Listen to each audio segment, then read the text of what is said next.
인도라고 하는 나라에 우리 세계로교회를 건축했고, 제가 몇 차례 방문하고 돌아왔는데, 그 인도라는 나라가 굉장히 규모도 있지만 인구도 많잖아요. 거기에 왕이 생각이 깊고 철학적인 그런 왕이 있었다고 합니다. 그런데 이 왕의 고민 주제가 뭐냐? 인생이란 무엇이냐? 왜 태어났으며 왜 병드는 것이며 왜 늙고 죽는 것인가? 인생이라는 주제에 대하여 늘 궁금해서 자기에게 질문을 던지지만 해답을 얻지 못했습니다. 그래서 어느 날 그 나라 밖에 날고 긴다고 하는 학자들을 전부 불러 모아 인문과학이든 사회과학, 자연과학의 모든 학자들에게 명령을 했습니다. 도대체 인생이 무엇인지 제대로 집중 연구해서 결과물을 가져오시오. 1년 연구하고 10년 연구, 20년, 30년 연구하고 대학자들이 그 방대한 연구 실적물을 갖고 왔는데 큰 수레에 몇 수레를 싣고 온 거예요. 왕이 딱 그 보고를 받고 보니까 너무 방대한데, 이 방대한 분량을 내가 나이 많은 늙은이가 어떻게 다 읽을 수 있겠소? 그러니 아주 요약해서 축약해가지고 가져오시오. 그래서 100건을 10건으로, 10건을 5건을, 5건을 한 건으로 축약했습니다. 그런 중에 왕이 나이가 많이 들어서 몸에 병이 중해져 갔어요. 모든 학자들을 왕실로 급히 다 소집했습니다. 그때 왕이 숨을 헐떡거리며 이야기합니다. 학자들이여, 당신들이 연구하느라고 수고는 많이 했지만 나의 생명이 지금 꺼져가고 있어.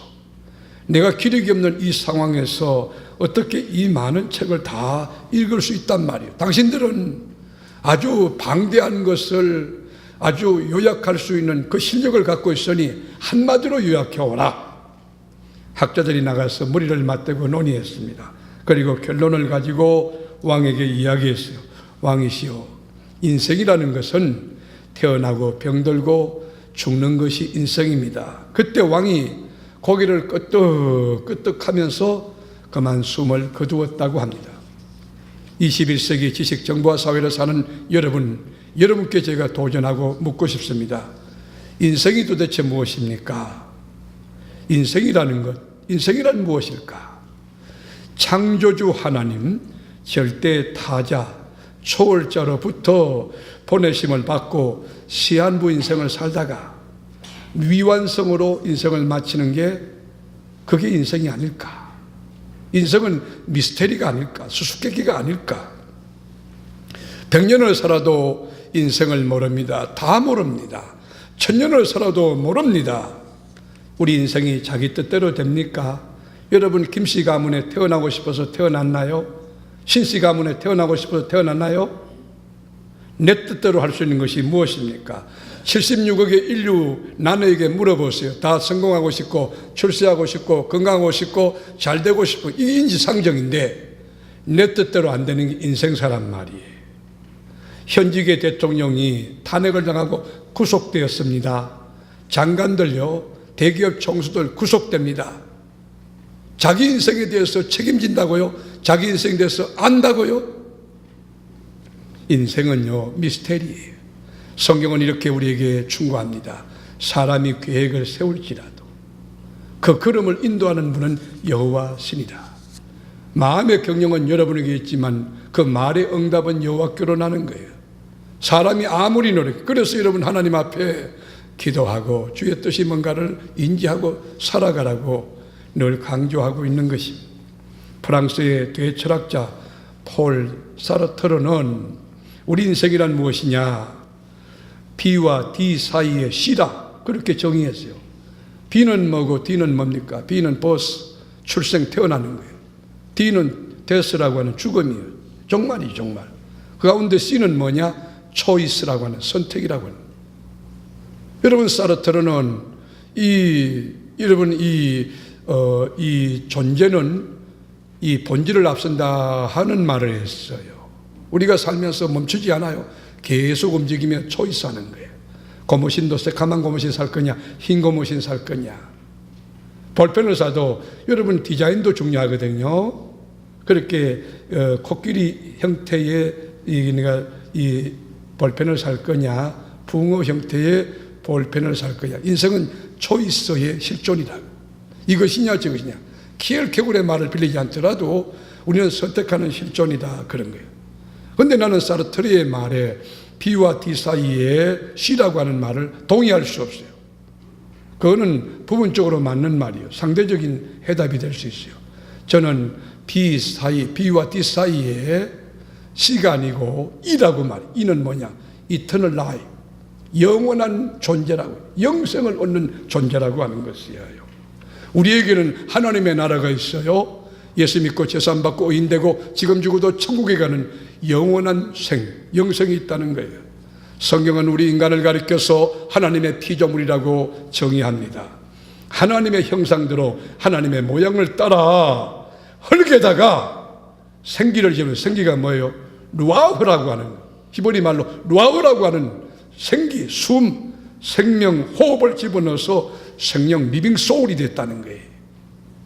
우리 인간은 하나님의 피조물, 우리는 하나님께서 만드신 영적인 존재여서 하나님과 교통하고 교제하는데, 여러분 아무도 없어도 하나님이 내 안에 계시면 주님과 교통하고 교제하고 가면 인생이 자존감 넘치고 행복하고 기쁨이 있고 너무너무 즐거운 거예요. 길거리 가면서 아무도 없는데 시죽시죽 웃는 게 뭐예요? 예수님 때문에 웃는 거예요. 여러분 출애표기에 걸려서 제가 정차하고 있을 때 적신호 앞에서 여러분 하나님하고 기도하고 있는 거예요. 이걸 어떻게 세상이 알 수 있을까? 어떻게 이 비밀을 그들이 깨달을 수 있을까? 우리 인간은 하나님의 형상대로 지어받은 절대 가치의 실존이라는 것을 기억해야 하는 것이에요. 하나님의 걸작품이요, 내가 이래봬도 하나님 짤이라고 하는 자존감을 갖고 살아야 된단 말이에요. 예일대학의 생화학과 교수였던 모로위치라는 교수가 있어요. 모로위치라는 교수가 인간의 몸을 생화학적으로 분석했어요. 그러니까 칼슘이 얼마, 나트륨이 있느냐, 뭐 철분이 있느냐, 마그네슘이 얼마냐, 호르몬, DNA, 그렇게 연구해 보니까 우리 인간이 생화학적으로 얼마가 650만 불이에요. 여러분 담임 목사가 적어도 650만 불 플러스 알파의 가치 있는 사나이예요. 이거 동의도 안 하네. 적어도 여러분 담임 목사 650만 불 플러스 알파의 사나이라고. 자존감을 가지셔야 돼요. 그런데 오바마 정부 시절에 뉴욕 타임즈에 보니까 인간의 가치를 910만 달러로 발표했더라고요.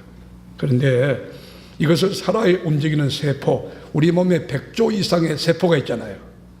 그 세포를 기준으로 계산하니까 천문학적인데 6천만 불이에요. 그리고 6천, 다 같이 나는 6천만 불 사나이 시작. 그렇게 여자분들이 왜 사나이라고 그래요? 다 같이 나는 6천만 불 공주 시작. 예, 누가 만들었을까요? 하나님께서, 절대자, 초월자, 조물주 하나님께서 나를 디자인하고 만드셨어요. 우리 인간이라는 것은 유일무이한 실존입니다. 여러분, 이 대한민국에 5천만이 살고 있죠? 북한까지 7천만, 인류 76억이죠? 여기 김성기 목사와 똑같은 붕어빵 어디 있습니까? DNA가 같아요? 여러분, 제가 독특한 캐릭터가 있잖아요. 많고 많은 목사들 가운데 또 하나, 저는 그 불효예요. 저거 불쾌해요. 나는 나로 살고 싶어요. 여러분, 하나님께서 만들 때 독보적으로 만들었단 말이에요. 온 천하보다 귀하게 절대가치로 나를 만들었다고. 그런데 문제는 뭐냐? 문제는 짧다는 거. 짧은데 NG가 없고, 짧은데 리허설이 없고, 짧은데 가정법이 없어. 만일 내가 예수를 잘 믿었다면 주님 앞에 그런 거 없어요. 여러분, B와 D 사이에 이터널 라이프라는 영원한 생애가 있는데, 여러분 여기서 예수 안 믿으면 저기에서 만일 가정법은 이게 허용이 안 되는 거예요. 인생은 가정법이 없다는 거예요. 인생은 연습이 없어요. 생방송이에요, 생방송. 그러므로 바르게 알아야 되고, 바르게 믿어야 되고, 바르게 살아야 될 이유가 여기 있는 것이에요. 우리가 바르게 살아야 바르게 죽을 수 있고, 바르게 죽어야 바르게 영생할 수 있는 것이에요. 그러면 그 비결이 뭐냐? 어떻게 우리가 살아야 하나님의 영광이 되고 내 스스로 자존감 있고 모든 자에게 유익한 실존으로 덕을 끼치며 살 수 있을까? 그 고민 주제에 세 가지 질문으로 해답을 내릴 수 있을 거예요. 첫째로, 여러분 지금까지 어떤 가치관, 어떤 철학으로 인생을 살아왔습니까? 하는 질문 앞에 서야 합니다. 수직적으로 하나님과 바른 관계 맺고 수평적으로 하나님과 바른 관계를 맺고 살아왔는가 하는 질문입니다. 또 하나, 지금 나는 어떠한 방향을 설정하고 어느 방향으로 가고 있느냐? 바른 방향이냐? 이 잘못된 방향이냐? 고집을 부리는 고집을. 하나님의 말씀 앞에 그 고집을 내려놓아야 되는 거예요. 하나님의 영광을 향하여 가고 있느냐? 마귀가 기뻐하는 일을 하고 가고 있느냐? 하나님의 나라냐?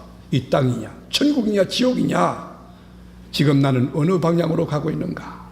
그리고 마지막은 앞으로 나는 어떤 인생을 살 것인가? 여러분 미래에 대한 청사전이 있느냐는 거예요. 여러분 인생에 대한 미래 매뉴얼이 있느냐는 거예요. 여러분 인생의 법칙이 있느냐는 거예요. 어떻게 살아야 바르게 사는 것이고 어떻게 살아야 성경적인 삶을 사는 것인가? 지피지기는 백전백승이라고 먼저 Who am I? 내가 누구냐를 알아야 되는 것이야.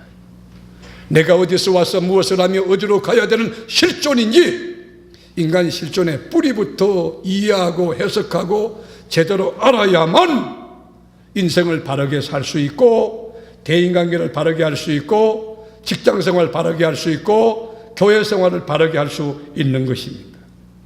그래서 지난주 내가 누구냐, 우리가 누구냐, 예수 믿는 크리스찬이 누구냐, 영계의 거성이었던 사도 베드로를 통해서 우리가 택하신 족속이라고, 왕같은 제사장이라고, 그리고 거룩한 나라요 그의 소유된 백성이라고 공부했습니다.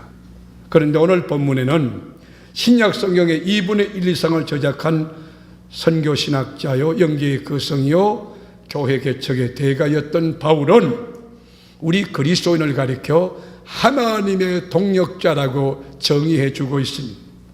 여러분 하나님의 동력자가 뭡니까? 이건 교회 용어예요. 교회 용어.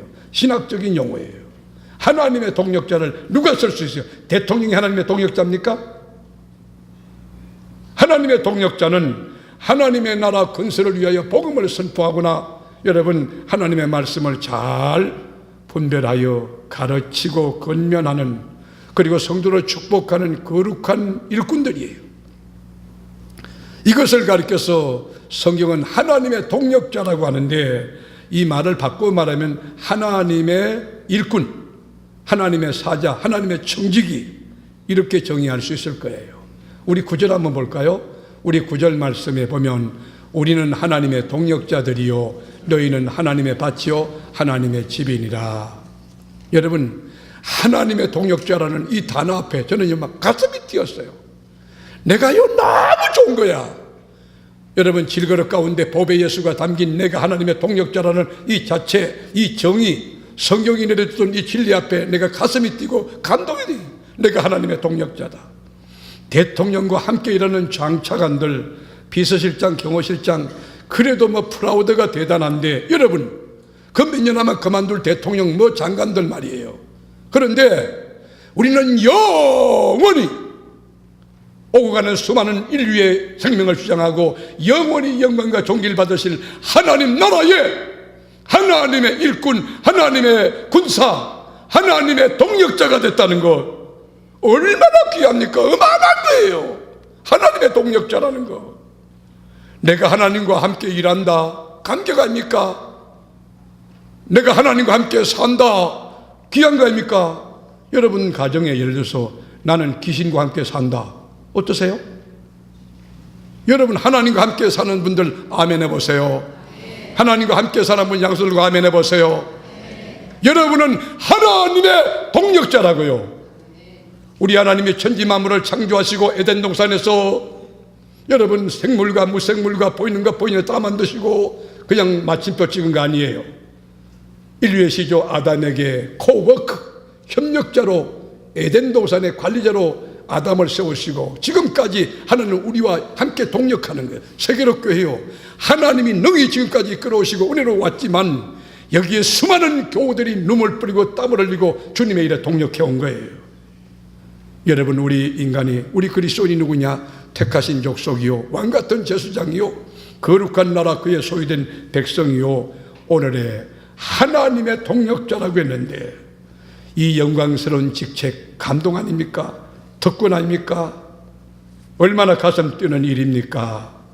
자, 그러면 예수 믿는 우리가 하나님의 동력자라고 했는데, 우리가 무엇을 중시하고 무엇을 우선해야 될 거냐? 여러분, 사역을 쉽게 봐도 일의 우선순위를 못 잡는 사람은 정말 힘들어요.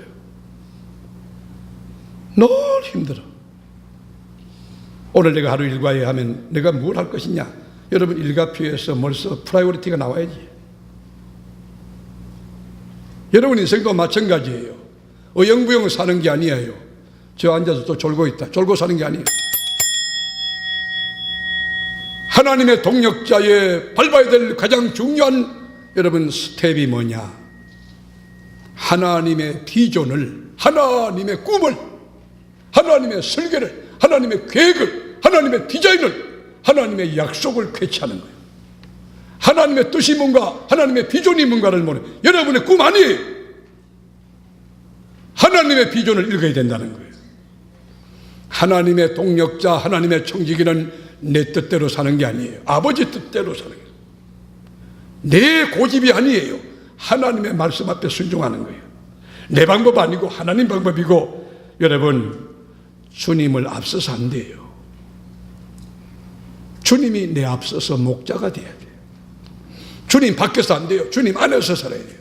주님의 말씀 안에서, 진리 안에서, 그분의 뜻 안에서 살아야 돼요. 그러므로 하나님의 동력자는 영적인 시야를 확보해요. 영적인 시야. 제가 요 근자에 시력이 조금 어려워서 가봤더니만 녹내장이 좀 있을 것 같습니다. 그래요. 그래서 제가 참 안경을 지금 하나 이렇게 구입해 주셔서 제가 지금 잘 쓰고 있습니다.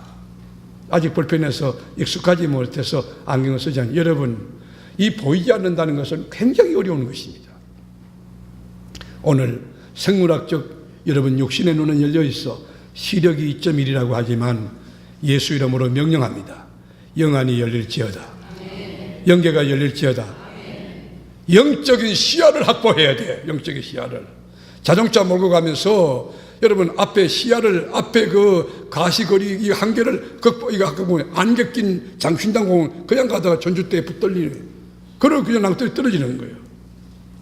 여러분, 믿음의 조상 아브라함도 한때는요 충격을 입고 영적인 시야를 잃어버릴 때가 있었어요. 뭐냐면 형님의 아들 중에 조카 롯이 있었어. 그걸 데려다가 키웠어. 잘 컸어. 옆에서 친구가 되고 막 이렇게 동료가 되고, 이게 정말 너무 의지가 되는 거예요. 그런데 어느 날 아브라함의 품을 떠난 거야. 그럴 때에 여러분 반쪽이 떨어져 나간 것 같고 하늘이 무너지는 것 같아가지고 너무 힘들어하는 거예요. 그때 하나님 말씀하기를, 야, 조카 롯 그거는 떨어질 수 있어. 죽을 수도 있어. 그러나 하나님은 살아계셔. 영원히 너와 함께. 그러면서 주시는 비전이, 그 조카 롯 때문에 절대로 낙심하지 마라. 동서남북 사방을 둘러봐라. 전지가 다 네 것이고 내가 너와 함께한다. 말씀해요. 한번 성경 볼까요? 창세기 14장 13절. 다 같이 읽습니다. 13장 14절. 롯이 아브라함을 떠난 후에 여호와께서 아브라함에게 이르시되 너는 눈을 들어 너 있는 곳에서 북쪽과 남쪽 그리고 동쪽과 서쪽을 바라보라. 보이는 땅을 내가 너와 네 자손에게 주리니 영원히 이르리라. 내가 내 자손이 땅에 티끌 같게 하리니 사람이 땅에 티끌을 능히 셀 수 있을진데 네 자손도 세리라. 너는 일어나 그 땅을 종과 행으로 두루 다녀보라. 내가 그것을 네게 주리라. 앞을 보세요. 여러분 인생을 살면서 이런 경험이 가능할 거예요. 아버지가 돌아가셨어요. 엄마가 돌아가셨어요. 그리고 남편이 죽을 수 있어요. 아내가 세상 떠날 수 있어요. 자식이, 기둥 같은 자식이 죽을 수 있어요. 그럴 때 오늘 아브라함이 주셨던 이 메시지야요. 너희들 영안을 열어서 동서남북 사방을 둘러보라. 네 자식은 죽어서 네 남편 죽었어도 하나님 살아계시고 너와 함께하고 동서남북 사방에 하나님의 은혜가 충만하다. 이 말씀을 붙들 수 있는 영안이 열리기를 축원합니다. 구약에 보면 이스라엘 민족들이 바벨론 포로 생활에 70년 동안, 그러니까 아프레스된 속국민족으로서 주권이 있겠어요? 비전이 있겠어요? 내일이 있겠어요? 절망과 좌절 가운데서 깜깜한 인생을 살아가요. 근데 하나님은 그러지 말라는 거예요. 하나님은 비전을 주시는 거예요. 여러분, 하나님의 동력자가 가장 중요한 덕목이 뭐냐? 하나님의 시야를 확보하는 거예요. 영한 시야를 확보하는 거예요. 육의 끝 말고, 땅의 끝 말고, 과학적인 것 말고, 경험적인 것 말고, 상식적인 것 말고, 하나님 나라의 하나님의 비전, 하나님의 세계, 하나님의 시야를 확보하는 여러분 되기를 축원합니다. 뭐라고 했나? 이사야 49장 18절 다 같이 내 눈을 들어 사방을 보라. 그들이 다 모여 내게로 오느니라. 나 여호와가 이르노라. 내가 나의 삶으로 맹세하노니 네가 반드시 그 모든 무리를 장식처럼 몸에 차며 그것을 띠기를 신부처럼 할 것이라. 보십시오. 지금 바벨론의 포로예요. 그렇지만 하나님은 너 영의 눈을 떠봐라. 멀지 않은 날에, 내가 약속한 날에, 때가 참에 언약의 날에 그들을 다 모여 네게로 오게 하겠다.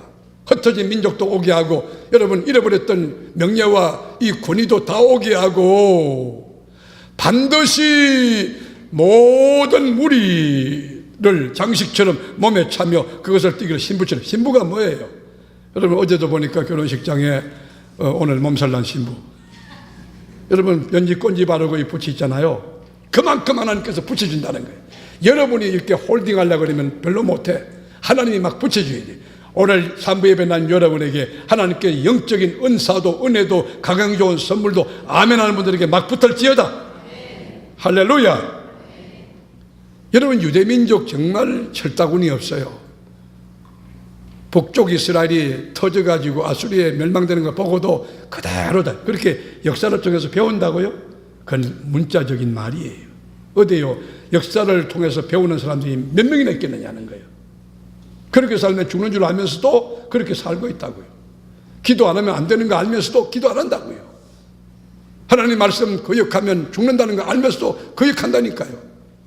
유대민족이 여러분 망해놓고도 바벨론 지금 포로 되었음에도 정신 못 차리고 막 죄악 가운데 우상 숭배하고, 그래서 막 절망 가운데 믿음 안 가지고 있을 때 하나님의 명령이 뭐냐? 하나님이 이사야 60장에 보면 이렇게 나와요. 60장 일어나라 빛을 발하라. 이는 내 빛이 이르렀고 영광에 내 위에 임하였음이니라. 이 말이 무슨 말이요? 지금 죄악 가운데 어려움이 있고 절망 가운데 있지만 힘을 내라! 일어서라! 하나님이 살아계신다! 이게 하나님의 비전이에요. 여러분 가정이 어렵습니까? 가난합니까? 결박이 있습니까? 질병이 있습니까? 주님의 이름으로 일어서기를 바랍니다. 영의 눈을 확보하세요. 영의 시야를 확보하라고. 하나님이 살아계시는 거예요. 하나님. 이사야 60장 4절도 보겠습니다. 내 눈을 들어 사방을 보라. 무리가 다 모여 내게로 오느니라. 네 아들들은 먼 곳에서 오겠고 네 딸들은 안개 올 것이라. 그때 네가 보고 기쁜 빛을 내며 내 마음이 놀라고 또 화창하리니 이는 바다의 부가 내게로 돌아오며 이방 나라들의 재물이 내게로 옵니다. 여러분 현실을 가지고 절대화하거나 전체화하지 마세요. 그 팩터 자체가 그게 리얼리티가 아니라고요. 그 허상이라고. 지금 보여지는 주권들, 환경들, 상황들 그게 문제가 아니고 우리에게는 언약이 있는 거예요. 하나님 말씀이 있는 거예요. 일어나라는 거예요. 빛을 발하라는 거예요. 그때에 여러분들이 수많은 축복을 받고 얼굴에 기쁜 빛을 띠고 마음이 놀라고 화창하고 바다의 부가 여러분에게 오며 이방 나라들의 재물이 다 네게로 옵니다. 이 말씀을 믿고 살아가는데 하나님 말씀이 그대로 임하는, 말씀이 내게 임하는, 말씀이 우리 가정에 임하는, 말씀이 우리 목장에 임하는, 말씀이 우리에게 임하는, 말씀이 주의 종의 목회 영역에 임하는 그 역사가 있기를 축복합니다. 하나님의 동력자로 산다는 건 여러분 자존심이죠. 어떻게? 하나님의 비전을 인식하고 깨닫고 살아라. 그거 붙들고 살아라. 그리고 또 하나는 나를 통해서 하나님을 드러내는 삶을 사는 특권을 가지는 거예요. 나를 통해서 하나님을 드러내라. 군인은 군인으로서 복음의 그릇으로 예수의 향기와 예수의 편지가 되어야 하며, 사업가는 사업가로서 복음의 그릇으로 예수의 빛을 드러내고 예수의 향기를 드러내야 하며, 정치인은 정치인으로서 복음의 그릇으로 예수의 빛과 향기를 드러내야 되고, 학자는 학자로서 복음의 그릇으로 하나님을 드러내야 한다는 거예요. 그것이 하나님의 동력자의 특권이며 삶의 본질이 되는 거예요. 여러분이 있는 곳에 하나님의 긍휼하심을 드러내는 거예요. 여러분이 있는 곳에 하나님의 자비를 드러내고 하나님의 사랑을 드러내고 하나님의 공의로움을 드러내는 것이에요. 여러분, 우리 기독교는 거창한 거 아니에요. 여러분이 있는 자리에서 생각도, 저분 정말 생각이 무궁하다. 그것이 뭐야?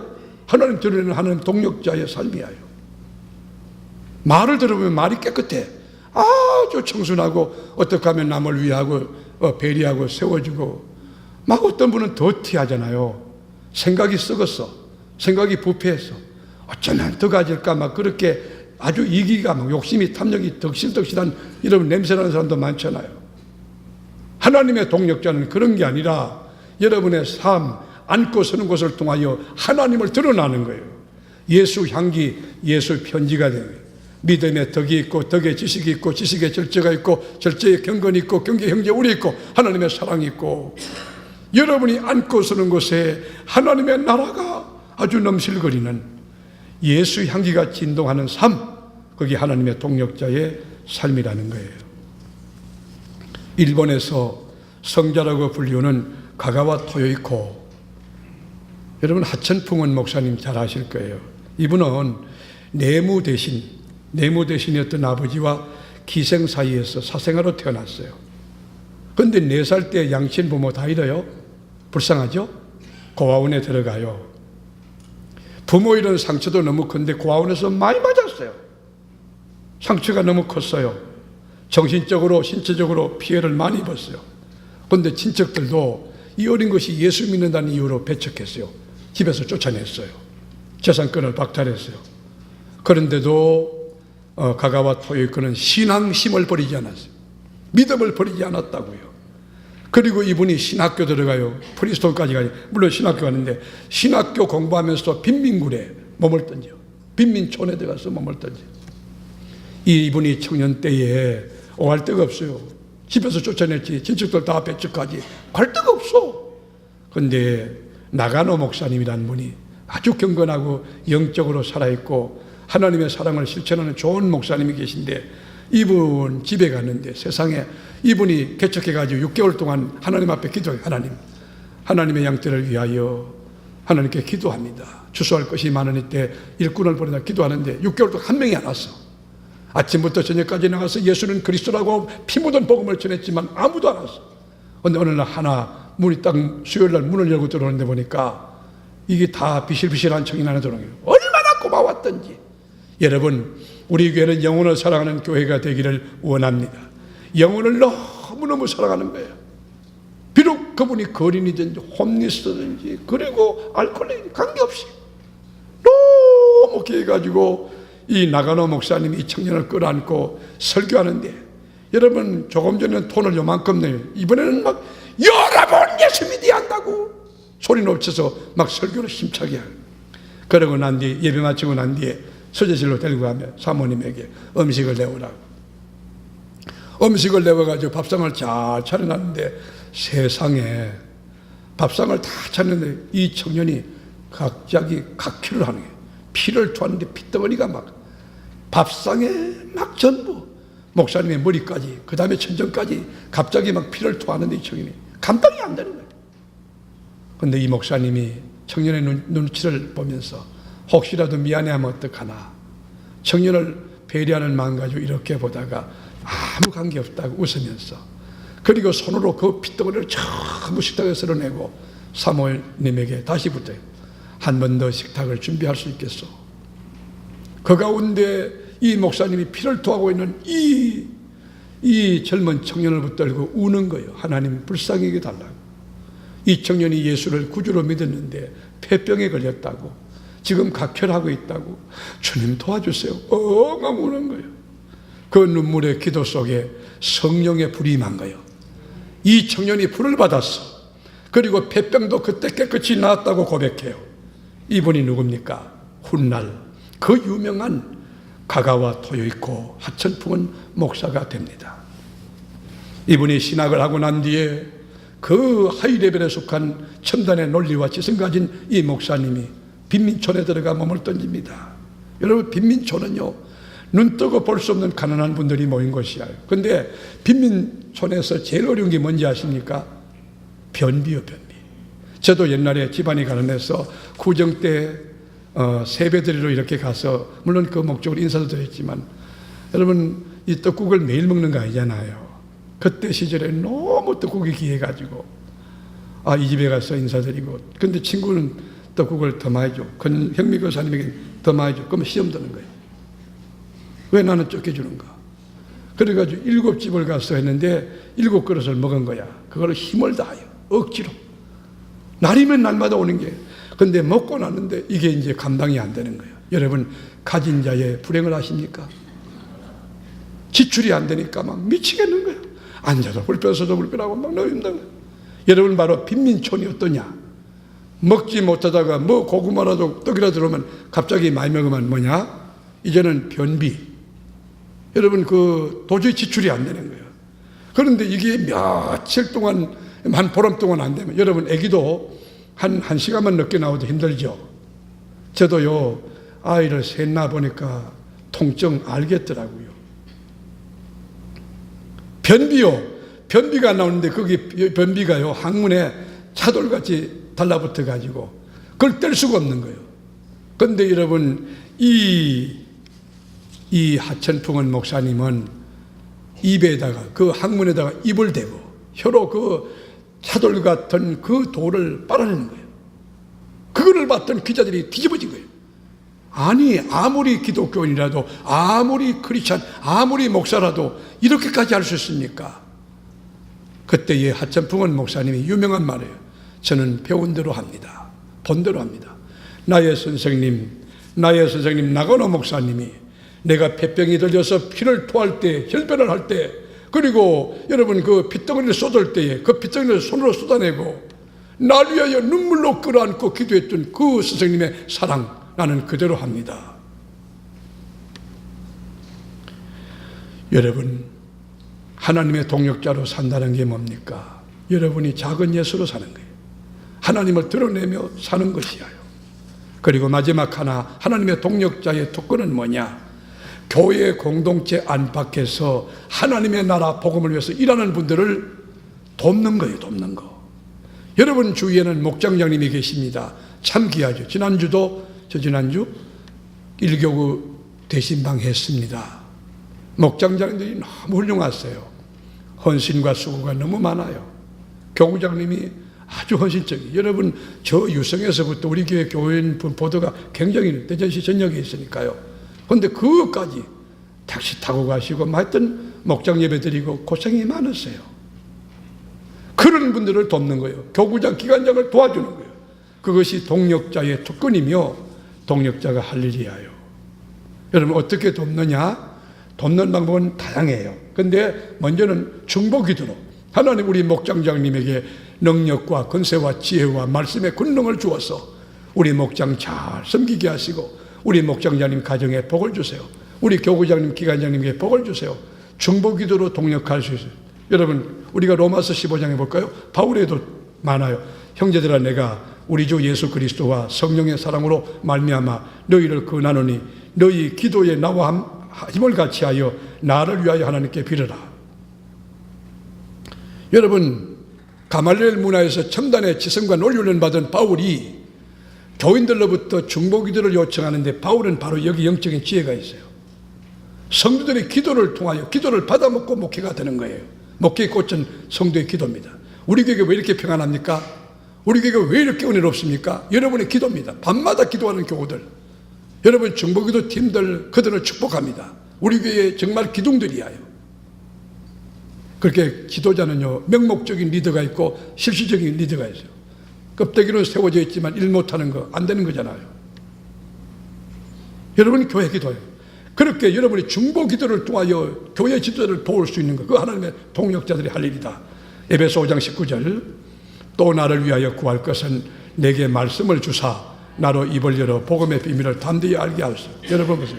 바울이 나에게 말씀을 주시기 위해 기도하라, 담대히 하나님의 복음의 비밀을 선포하도록 기도하라. 얼마나 귀합니까?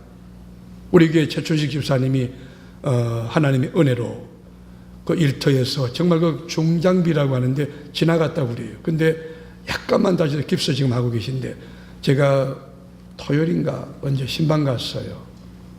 신방 갔는데 엘리베이터에 교인들이 꽉 찬 거예요. 사람들이 꽉 찬 거예요. 근데 그때 어린아이가 하나 탔어. 그래, 어린아이가 몇 살이냐? 2살이래요. 내가 그랬어요. 너 예수 믿나? 그때는 그 탄 분 가운데 불교신든지 타종인지 잘 모르요. 반응이 뭐냐? 아유, 어린 것 따도 예수 복음 전하냐고 그런 이야기예요. 여러분, 제가 지성이 없습니까? 윤리가 없습니까? 이성이 없습니까? 판단력이 없습니까? 상식이 없습니까? 저는 그 시간에 복음이 필요한 영혼이 있을 것이라고 생각한 그 마음이 있었어요. 이 타임에 예수 그리스도를 내가 전해서 예수를 구주로 믿고 구원받을 영혼이 있을 거라고 생각했어요. 여러분들, 제가 어디 가서 복음을 전할 때 여러분들 혹시 그렇지 않지만 부끄러워하지 않기를 바랍니다. 복음에 붙들려서 살아야 돼요. 자, 그리고 문서 지원으로도 도울 수 있고 행정으로 도울 수 있고 격려 말로도요. 한번 해보세요. 다 같이. 목사님 힘내세요. 저희가 있잖아요. 여러분, 말론 따라도 격려할 수, 여러분 얼마든지 지원할 수가 있어. 바울도 보면요, 여러분 아까 말한 중보기도 그룹 있죠? 물질로 지원하는 분들 있죠? 여러분 물질로도 얼마나 돕니 한번 볼까요? 로마서 16장 4절 보겠어요. 16장 4절 시작. 그들은 내 목숨을 위하여 자기들은 목까지도 내놓았나니 나뿐 아니 이방인의 모든 교회도 그들에게 감사하느니라. 여러분, 초대교회의 기둥 같은 부부, 모델 부부예요. 아굴라 브리스길라예요. 아굴라 브리스길라가 바울의 목회를 위하여 뭘 내놨다고? 목을 내놨어. 목숨 내놨어. 그러니 바울의 목회가 안 되겠느냐고. 여러분, 목을 내놓고 목숨을 내놓고 목사님 목회를 돕는 거예요. 그러니까 목회가 되는 거예요. 우리 교회도 참 그런 분들이 많아서 감사한데, 여러분 여기 바울은 또 행정도 그래요. 바울 혼자 어떻게 다 성경 씁니까? 로마서 같은 거는 여러분 거기 보면은 드디오 같은 사람이 대서했어요. 대필해요. 한번 볼까요? 로마서 16장 22절 21. 이 편지를 기록하는 나 드디오도 주 안에서 너에게 문안하노라.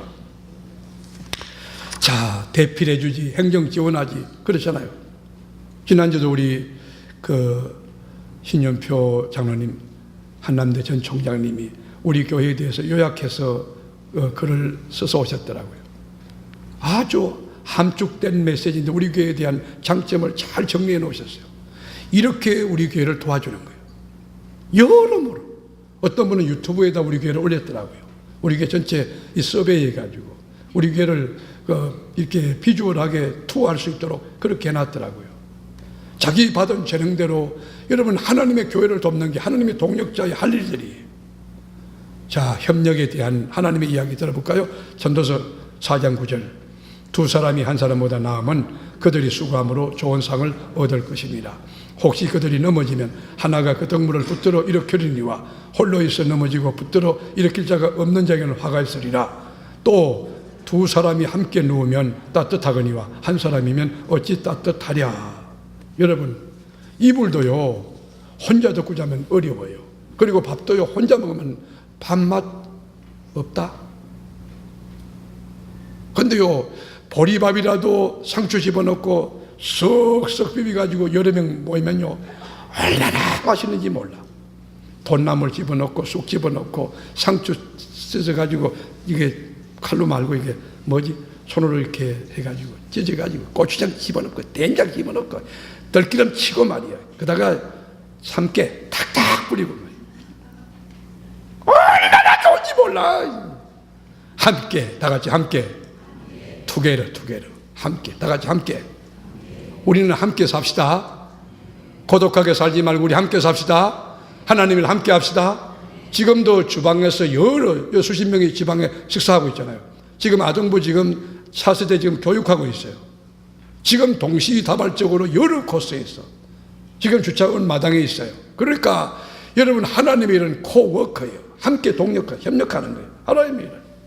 모세가요, 이스라엘 민족을 이끌고 홍해바다 건너서 광야 40년 행하고 가나안 입구까지 갈 때에 왜 성공했는지 아십니까? 모세 주변에 동력자가 많아요. 모세를 지원하고 지지하는 분이 너무 많은 거예요. 아론과 홀만 있어요. 여호수아 장군 목숨 내놓고 현장에 지휘해요. 1000부장, 100부장, 50부장, 10부장 있어요. 모세 주위에는 돕는 자가 너무너무 많은 거예요. 여러분, 영계의 거성 사도 바울도 여러분 이렇게 훌륭한 이 선교사로, 사역자로 마침표를 찍은 이유가 뭘까요? 동력자들이. 로마 감옥까지 함께 간 에바브라가 있습니다. 마가복음을 쓴 마가가 있습니다. 사도행전을 쓴 누가가 있습니다. 제3차 전도여행에 동력했던 아리스타고가 있습니다. 그래서 바울은요, 동력자 때문에 너무 행복했다?